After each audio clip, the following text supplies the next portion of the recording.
Hello प्यारे दोस्तों, एक बार फिर से हाजिर हूँ आपके सामने। आज हम लोग चैप्टर नंबर 3 विद्युत केमिस्ट्री में विद्युत रसायन में बात करने वाले हैं।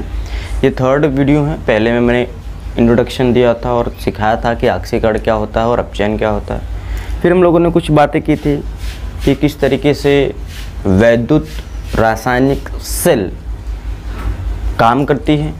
उसके एग्जाम्पल में हम लोगों ने डैनियल सेल लिया था।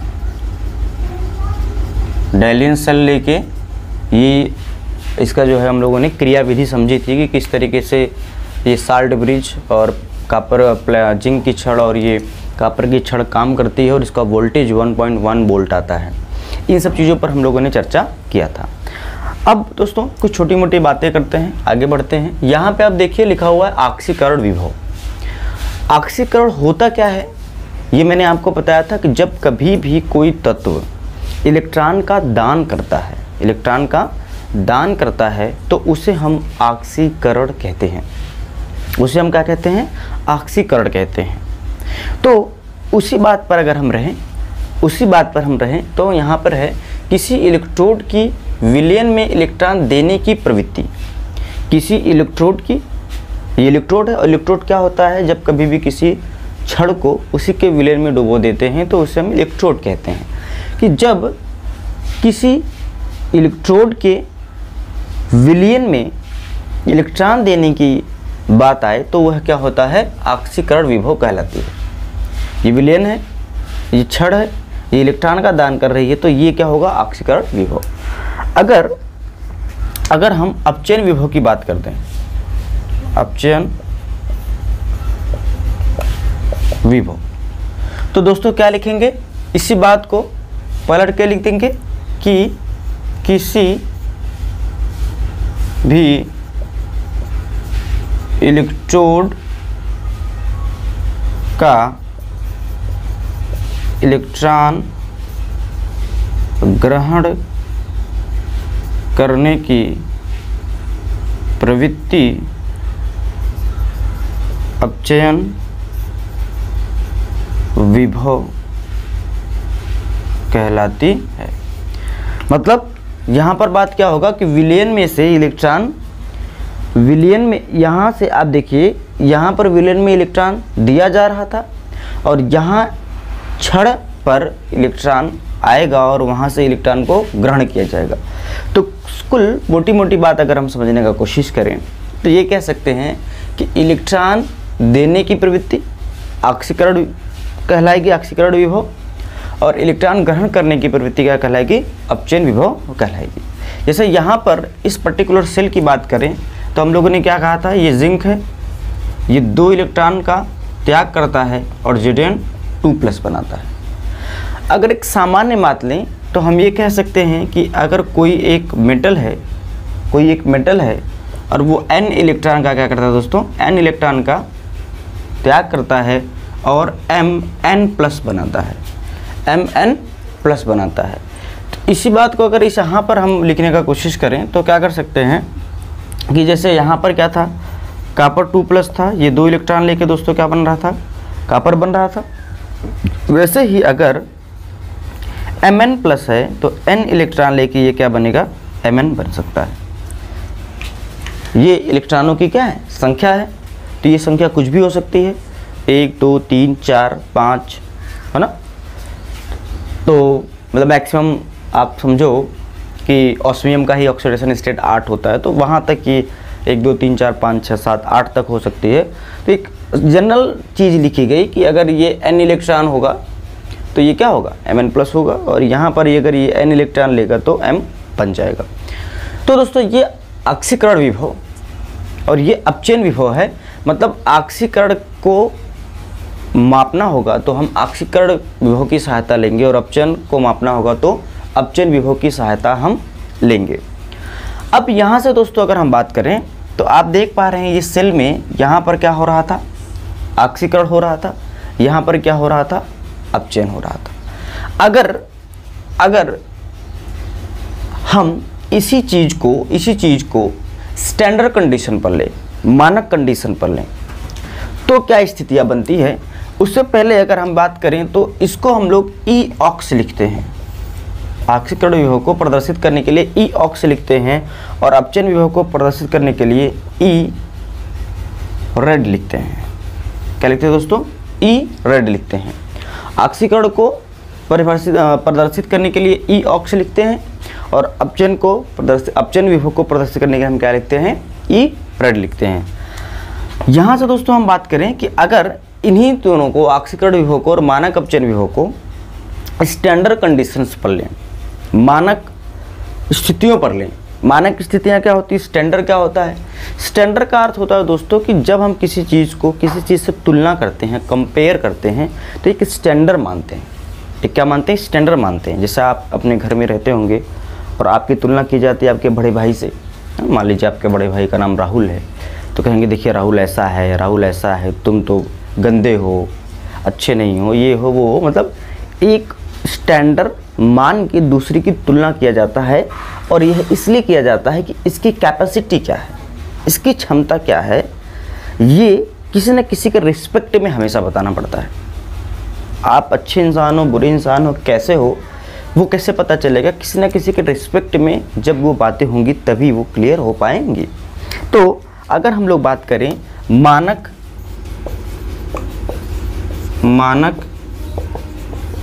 इलेक्ट्रोड विभव, मतलब मानक इलेक्ट्रोड विभव क्या है? तो कह सकते हैं कि 298 केल्विन तथा 1 मोलर विलयन की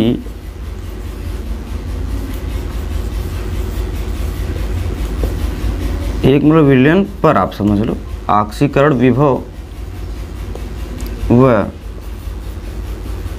अपचयन विभव निकाला जाए तो वह मानक इलेक्ट्रोड विभव होगा। ठीक है दोस्तों, मतलब 298 केल्विन तथा 1 मोलर विलयन पर ऑक्सीकरण विभव व अपचयन विभव निकाला जाए तो वह मानक इलेक्ट्रोड विभव होगा। मानक इलेक्ट्रोड विभव होगा तो उस स्थिति में मानक इलेक्ट्रोड विभव मानक ऑक्सीकरण विभव भी हो सकता है यदि ऑक्सीकरण निकाला जाए, और अपचयन यदि निकाला जाए 298 केल्विन और 1 मोलर विलयन पर अगर अपचयन विभव निकाला जाए तो वह मानक अपचयन विभव हो सकता है। तब मानक अपचयन विभव को हम लोग ई रेड और यहाँ एक सिंबल लगाएंगे नॉट, और इसको हम लोग ई ऑक्स यहाँ एक सिंबल लगाएंगे नॉट, इससे प्रदर्शित करेंगे और इसको इससे प्रदर्शित करेंगे। कहने का अर्थ क्या है दोस्तों कि अपचयन, अगर अपचयन होगा और वह मानक स्थितियों पर होगा तो उसको हम मानक अपचयन विभव कहेंगे और उसको हम ई नॉट रेड से प्रदर्शित करेंगे। ऑक्सीकरण होगा अगर मानक स्थितियों पर होगा, स्टैंडर्ड कंडीशंस पर होगा, तो उसे हम मानक ऑक्सीकरण विभव कहेंगे और उसको हम लोग ई नॉट ऑक्स से प्रदर्शित करने वाले हैं। तो दोस्तों ये तो रहा कि ऑक्सीकरण विभव क्या है, अपचयन विभव क्या है, मानक इलेक्ट्रोड विभव क्या है। अब अगर हम लोग सेल विभव की बात करें, ये जो सेल बनी हुई है जिसके लिए मैंने कहा था कि 1.1 इसका वोल्टेज आता है, ये जो सेल विभव है इसको हम लोग कैसे कैलकुलेट कर सकते हैं या ये कैसे प्राप्त होती है, तो इसकी बात करते हैं दोस्तों। तो अगला पॉइंट होगा सेल विभव।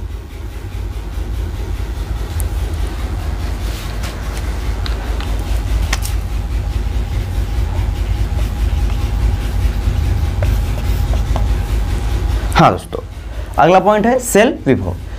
तो सेल विभव क्या है? सीधी सी बात है दोस्तों, विभव का मतलब जो गैल्वेनोमीटर में जो फ्लक्चुएशन आ रही है वही विभव है।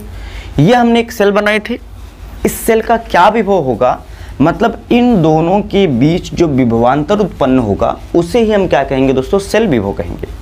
और सेल विभव निकालने के लिए हमारे पास एक पॉइंट अगर हम लिखें तो हम सीधे तौर से लिख सकते हैं कि यह जो सेल विभव है यह अपचयन व ऑक्सीकरण विभव का अंतर होता है। यह यह अपचयन विभव व ऑक्सीकरण विभव का अंतर होता है।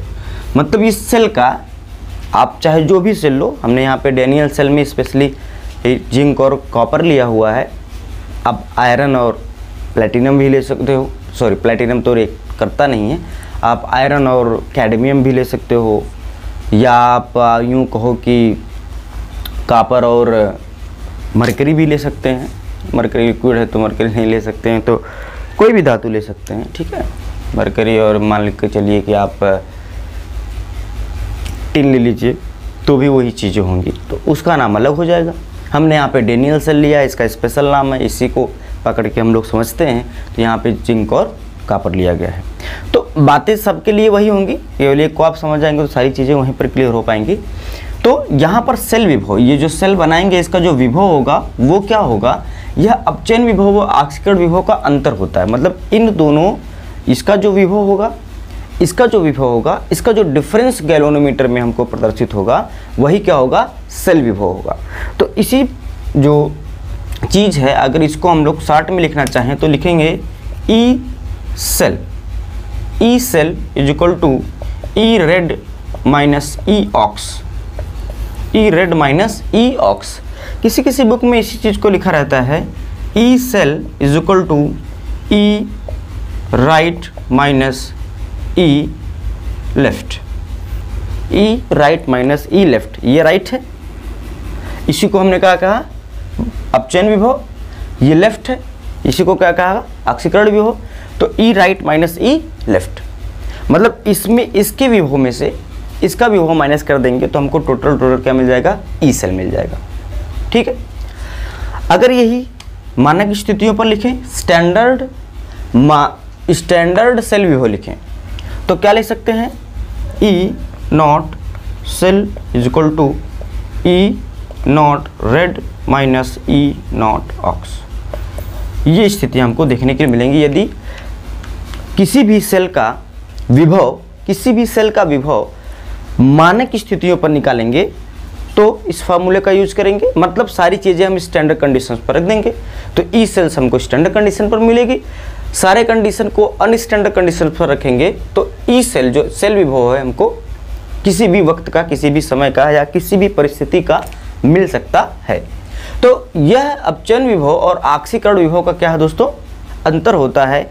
इसकी सहायता से हम क्या कर सकते हैं, सेल विभव की गणना कर सकते हैं। अब सेल विभव में अगर देखा जाए तो कुल 3 स्थितियां होती हैं, या तो सेल विभव क्या आ जाए दोस्तों, 0 आ जाए, या तो क्या आ जाए प्लस आ जाए, और या तो क्या आ जाए माइनस आ जाए। इस सेल विभव 3 तरह से आ सकता है। ये ई सेल कह सकते हैं ना कि ई सेल जो है हमारा, ये 3 तरह से हो सकता है, या तो वो 0 हो जाए, या तो क्या हो जाए प्लस हो जाए, या तो क्या हो जाए माइनस हो जाए। यदि प्लस होगा दोस्तों तो ऑक्सीकरण विभव और अपचयन विभव, मतलब इस अर्ध सेल का विभव इस अर्ध सेल का विभव बराबर होगा, मतलब कोई भी विद्युत धारा इसमें प्रवाहित नहीं होगी। मतलब इसका अगर 10 वोल्ट है तो इसका भी क्या होगा 10 वोल्ट है, तो इधर से मतलब कोई भी विद्युत धारा प्रवाहित नहीं होगी। तो इसे लिखेंगे ये स्थिति साम्यावस्था की स्थिति है, इक्विलिब्रियम की स्थिति है, मतलब कोई भी विद्युत धारा प्रवाहित नहीं हो रही है। अगर किसी भी सेल का सेल विभव पॉजिटिव आता है तो इसका मतलब इधर से इलेक्ट्रॉन इधर की तरफ जा रहे हैं, मतलब लेफ्ट से राइट की तरफ जा रहे हैं, और सेल क्या हो रहा है, डिस्चार्ज हो रहा है। सेल क्या हो रहा है दोस्तों, डिस्चार्ज हो रहा है, मतलब सेल का जो इलेक्ट्रोड है वो क्या हो रहा है, खत्म हो रहा है, वो निरंतर क्या हो रहा है, कम हो रहा है। अगर यही चीज मतलब सेल में से विद्युत मिल रही है, रासायनिक अभिक्रिया करके वो क्या करे, विद्युत ऊर्जा दे रही है। अगर सेल का सेल विभव माइनस आता है तो इसका मतलब इलेक्ट्रॉन इधर से इधर की तरफ आ रहे हैं, अर्थात क्या हो रहा है, यह चार्ज हो रहा है। ये क्या हो रहा है दोस्तों, चार्जिंग हो रहा है। मतलब अब यह जो है आपका विद्युत अपघटनी सेल की तरह कार्य कर रहा है, मतलब यहाँ से इलेक्ट्रॉन इधर की तरफ आ रहे हैं, सेल चार्ज हो रहा है। इसका मतलब विद्युत ऊर्जा दी जा रही है जो कि केमिकल ऊर्जा में कन्वर्ट हो रही है। और इसमें क्या हो रहा था, केमिकल ऊर्जा विद्युत ऊर्जा में कन्वर्ट हो रही है। मतलब सेल का विभव ये 3 तरह से आ सकता है, या तो वो शून्य आ जाए, या तो पॉजिटिव आ जाए, या तो नेगेटिव आ जाए। पॉजिटिव आ जाएगा तो इसका मतलब ये डिस्चार्ज हो रहा है, मतलब सेल का इलेक्ट्रोड खत्म हो रहा है, वो इलेक्ट्रिकल ऊर्जा दे रही है। और ये क्या हो रही है, मतलब सेल चार्ज हो रही है, वो इलेक्ट्रिकल ऊर्जा से केमिकल ऊर्जा में कन्वर्ट हो रही है। तो ये स्थितियां दोस्तों बनी हैं। अब यहाँ पर सोचने वाली बात है दोस्तों कि हम अकेले ना तो इस सेल की, इस अर्ध सेल का विभव मेजर कर सकते हैं, ना ही इस सेल का विभव मेजर कर सकते हैं। जब हम इसको और इसको, ध्यान से बात को समझिएगा आप, जब हम इसको और इसको दोनों को जोड़ देंगे तो जो गैल्वेनोमीटर पर रिफ्लेक्शन आएगा, विभवांतर आएगा, वो इन दोनों सेल का आएगा। जैसे अगर अपन मान लें कि यहाँ पर विभवांतर 20 आया, मतलब ये जो रिफ्लेक्ट हुआ, ये जो हमारे गैल्वेनोमीटर पे चीज़ें रिफ्लेक्ट हुई वो कितनी आई, 20 आई। इसका मतलब जो इस सेल का ई सेल है, मतलब सेल विभव है, वह कितना है, 20 है। अगर ये सेल का सेल विभव 20 है तो हमें कैसे पता चलेगा कि इसका कितना है और इसका कितना है। ठीक बात दोस्तों, इसका सेल विभव अगर 20 आ जाता है तो इसका कितना है, इसका कितना है दोस्तों, हमें कैसे पता चलेगा। एक स्थिति तो ये हो जाए कि इसका 40 हो, है ना, इसका 40 हो, इसका 20 हो, और इसमें से हम इसको घटाते हैं, ई राइट माइनस ई लेफ्ट, या ई रिडक्शन का माइनस ऑक्सीडेशन का, तो 20 आ जाए। या आप समझो इसका 60 हो, इसका 40 हो तो भी 20 आ सकता है, या इसका 80 हो, इसका 40 हो, सॉरी 80 हो और इसका 60 हो तो भी 20 आ सकता है। मतलब कई चीज़ें बन सकती हैं। असल में ये कितना है, ये कितना है अपने को पता नहीं चल रहा है इस 20 को देख के। इस 20 को देख के इसकी वैल्यू कितनी है, इसकी वैल्यू कितनी है, कुछ भी हो सकती है। सारे का रिजल्ट जो इंड रिजल्ट है वो कितना आ रहा है, 20 आ रहा है। तो हम कह सकते हैं कि दोस्तों इसको कोई जुगाड़ करना पड़ेगा मापने के लिए कि अकेला ये कितना आ रहा है और ये अकेला कितना आ रहा है। क्या हम बात समझ पा रहे हैं कि ये अकेला कितना आ रहा है और यह अकेला कितना आ रहा है। तो इसके लिए हम बनाते हैं, हम लेके आते हैं सी मतलब वह, हाँ, इससे कहते हैं कि हमारे एक टीचर थे, पढ़ाते थे, ट्रांसलेशन पढ़ाते थे, बोलते थे वह जाता है ट्रांसलेशन क्या ही गोज़, वह जाती है ट्रांसलेशन ही गोजी। इस बच्चे ने बता दिया, हाँ, तो सी गोज़। तो कह सकते हैं कि सी क्या है, स्टैंडर्ड हाइड्रोजन इलेक्ट्रोड। इसको बोलते हैं मानक हाइड्रोजन इलेक्ट्रोड। और दोस्तों इसका जो सेल विभव मानते हैं वो क्या मान लेते हैं, 0 मान लेते हैं। मानक हाइड्रोजन इलेक्ट्रोड का जो सेल विभव मानते हैं वो 0 मान लेते हैं। और जब हम मानक हाइड्रोजन इलेक्ट्रोड विभव से किसी दूसरे को जोड़ देते हैं, है ना, जैसे यहाँ पे हमने क्या लिया, मानक हाइड्रोजन इलेक्ट्रोड विभव, मतलब इलेक्ट्रोड ले लिया, और यहाँ से जिसको हमको मेज़र करना है, मान लीजिए इसी का मेज़र करना है जिंक वाले का, तो जिंक वाला ले लिया। इन दोनों को हमने क्या कर दिया, गैल्वेनोमीटर से जोड़ दिया। इसका हमने 0 मान लिया है। अब जो रिफ्लेक्शन गैल्वेनोमीटर पर आएगा वो आएगा किसका, केवल इसका और इसका आएगा। तो हम जान जाएंगे कि इसका अकेला क्या है, इलेक्ट्रोड विभव कितना है। इसी तरीके से इसको हटा के इसको जोड़ दें, तो इसका 0 है, तो जो भी आएगा किसका आएगा, कॉपर का आएगा।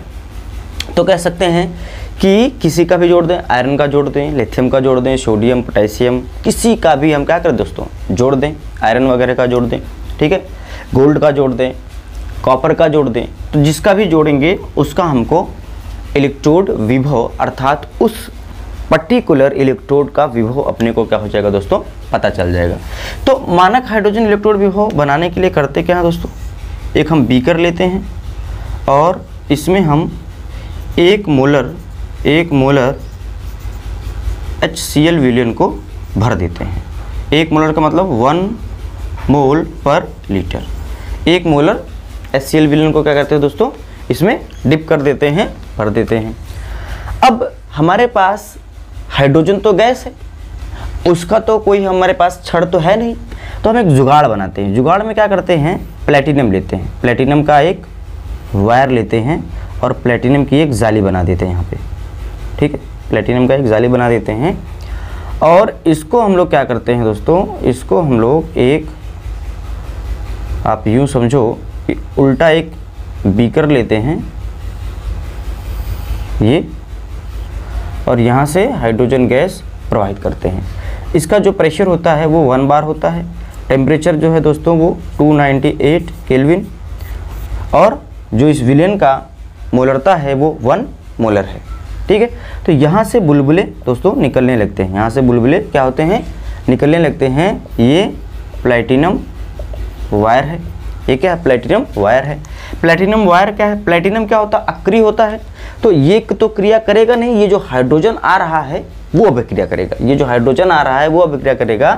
यहाँ से हाइड्रोजन गैस यहाँ से आ रही है, तो चूँकि हाइड्रोजन का कोई मतलब जो है हम छड़ इस तरीके से बना नहीं सकते क्योंकि वो तो गैस है, तो ये हमने क्या किया, एक जुगाड़ लगाया। जुगाड़ में क्या किया, प्लैटिनम वायर की सहायता से, मतलब ये एक प्लेटफॉर्म दे रहा है, ये एक प्लेटफॉर्म दे रहा है कि यहाँ से हाइड्रोजन आके क्या करे, क्रिया करे और एक इलेक्ट्रोड का निर्माण हो। और इसी इलेक्ट्रोड को जब हम किसी दूसरे इलेक्ट्रोड से जोड़ देंगे तो उस इलेक्ट्रोड का सेल विभव हमें क्या हो सकता है दोस्तों, पता कर सकते हैं। इलेक्ट्रोड जो ये हाइड्रोजन का इलेक्ट्रोड विभव है, इसका जो है 2 चीज़ें हमको याद रखनी है। पहली तो इसका जो इलेक्ट्रोड विभव है ना, हम जो कह सकते हैं कि इसका जो इलेक्ट्रोड विभव है वो 0 होता है, और यह कैथोड की तरह व एनोड की तरह दोनों तरह से कार्य कर सकता है। यह कैथोड की तरह और एनोड की तरह दोनों तरह से कार्य कर सकता है। एनोड पर क्या होता है, ऑक्सीकरण होता है। एनोड पर दोस्तों क्या होता है, ऑक्सीकरण होता है, मतलब हाइड्रोजन क्या कर सकता है, 2 इलेक्ट्रॉन दान करके 2H+ बना सकता है। ये एक क्वेश्चन, मतलब हाइड्रोजन जो आ रहा है वो 2 इलेक्ट्रॉन दान करके इस विलेन में चला जाएगा और 2H+ बनाएगा, है ना। एनोड पर क्या होता है, ऑक्सीकरण होता है, मैंने बताया था लोन कॉन्सेप्ट, है ना। एनोड पर क्या होता है, ऑक्सीकरण होगा। कैथोड की तरह जब कार्य करेगा तो ये 2H+, ये जो 2H+ बना हुआ है दोस्तों, ये 2 इलेक्ट्रॉन लेगा और वापस से क्या हो जाएगा, हाइड्रोजन गैस बन जाएगा, है ना। ये क्या किस पर काम करेगा, ये कैथोड की तरह काम करेगा।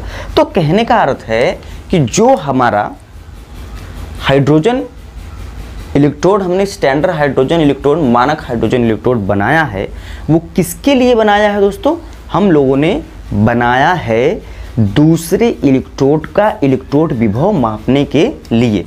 क्योंकि जब हम 2 इलेक्ट्रोडों को जोड़ देते थे तो जो मानक अपचयन विभव, जो हमारे पास सेल विभव आता था वो आता तो था, अच्छी बात है, लेकिन इसका कितना है, इसका कितना है, ये बिल्कुल भी हमको पता नहीं चल पाता था। लेकिन जैसे ही इसका हमने सेल इलेक्ट्रोड विभव 0 मान लिया है, अब आप सोचो कि हम कैसे लिखते थे, E cell is equal to E red minus E ox, ये लिखते थे। यदि दोस्तों ये 3 क्वांटिटी है, अपने को ये पता है इसके माध्यम से, गैल्वेनोमीटर के माध्यम से, और इसकी वैल्यू को हमने क्या मान लिया, 0 मान लिया, है ना। इसकी वैल्यू को हमने क्या मान लिया, 0 मान लिया। तो अब इसकी वैल्यू जितना भी हमको निकालना होगा, जैसे इसकी वैल्यू 40 है और इसकी वैल्यू 0 है माइनस E ऑक्स, है ना। तो अब ये वैल्यू सीधी सीधी हमको क्या मिलेगी, ये वैल्यू सीधे सीधे E ऑक्स इक्वल टू -40 आपको देखने के लिए मिल जाएगा। तो यहाँ से हम क्या कर सकते हैं, आसानी से इलेक्ट्रोड विभव की गणना कर सकते हैं। कैसे कर सकते हैं, जरा देखिएगा दोस्तों। इसमें हम करते क्या हैं, इसमें हम करते क्या हैं दोस्तों, इसके वायर को हम क्या करते हैं, गैल्वेनोमीटर से जोड़ देते हैं, और यहाँ पर हम क्या करते हैं, इसके वायर को अपने हम अगले वाले जो हमारा अर्ध सेल है या इलेक्ट्रोड है उसको क्या करेंगे, जोड़ देंगे। ये देखिए, ये क्या है, अर्ध सेल है, या कोई ना कोई क्या होगा, ये इलेक्ट्रोड होगा, मतलब किसी का भी इलेक्ट्रोड हो सकता है। ये मान लीजिए ये कॉपर का इलेक्ट्रोड है, इस टाइम पे ये क्या है, कॉपर का इलेक्ट्रोड है ना। अब कॉपर का इलेक्ट्रोड है तो यहाँ से होगा क्या दोस्तों, इसका इलेक्ट्रोड विभव 0 है, अब जो गैल्वेनोमीटर पर रिफ्लेक्शन आएगा, जो रिफ्लेक्ट होके आएगा, वो किसका किसका आएगा, केवल कॉपर का आएगा। तो इजीली हम कह सकते हैं कि यह कॉपर का ही इलेक्ट्रोड विभव है। तो इसको लिखने के लिए क्या कर सकते हैं दोस्तों, इसको लिखने के लिए आप देख पा रहे हो क्या कर सकते हैं कि एक जो है जार लेते हैं, यहाँ पर 1 मोल विलेन भरते हैं और एक बार प्रेशर और 298 केल्विन टेम्परेचर पर हम मानक हाइड्रोजन इलेक्ट्रोड विभव को बनाते हैं और इसकी सहायता से दूसरे इलेक्ट्रोडों का इलेक्ट्रोड विभव ज्ञात कर लेते हैं। और एक सीरीज़ हम लोग बढ़ाएंगे दोस्तों, जिसको हम लोग विद्युत रासायनिक सीरीज़ कहेंगे। ठीक है, तो आज हम लोगों ने क्या सीखा, एक ब्रीफ में बात कर लेते हैं। ब्रीफ में बात करें तो हम लोगों ने सीखा ऑक्सीकरण विभव क्या होता है, अपचयन विभव क्या होता है, फिर इसके बाद मानक इलेक्ट्रोड विभव क्या होता है, फिर इसके बाद हम लोगों ने सेल विभव की बात किया कि सेल विभव कैसे नापते हैं, और किसी एक इलेक्ट्रोड का विभव हम बिल्कुल नहीं माप सकते हैं, क्योंकि जो ये वैल्यू आएगी, इसकी वैल्यू कितनी है, इसकी वैल्यू कितनी है, ये बिल्कुल पता नहीं चल पाएगा दोस्तों। तो उस स्थिति में हम क्या करेंगे, सी को लेंगे, सी की सहायता से जिस भी इलेक्ट्रोड का मापना होगा सेल विभव, उसको हम जोड़ देंगे, आसानी से हम उस इलेक्ट्रोड का इलेक्ट्रोड विभव निकालेंगे। यह सी जो है वो एनोड की तरह भी कार्य करेगा, कैथोड की तरह भी कार्य करेगा। तो इसे हम यहाँ पर कैथोड की तरह यूज किए हुए हैं, इसको इधर और उसको वाले को इधर कर देंगे तो वो क्या हो जाएगा, कैथोड की तरह कार्य करने लगेगा, कभी कभी वो एनोड की तरह कार्य करने लगेगा। तो हम किसी भी ये पूरा का पूरा चीज़ आपको क्या है, इलेक्ट्रोड है, तो किसी भी इलेक्ट्रोड का इलेक्ट्रोड विभव का मान निकाल सकते हैं और उसके मान को एक सीरियल में, एक क्रम में लगा के हम एक सीरीज़ बना सकते हैं, जिसे हम लोग आगे इलेक्ट्रोकेमिकल सीरीज़ कहेंगे। तो आई होप दोस्तों ये वीडियो आपको पसंद आया होगा, समझ में आया होगा। कोई आपके कंसर्न है तो इसको कमेंट बॉक्स में कमेंट कर सकते हैं। मिलते हैं नेक्स्ट वीडियो में, टिल देन बाय बाय।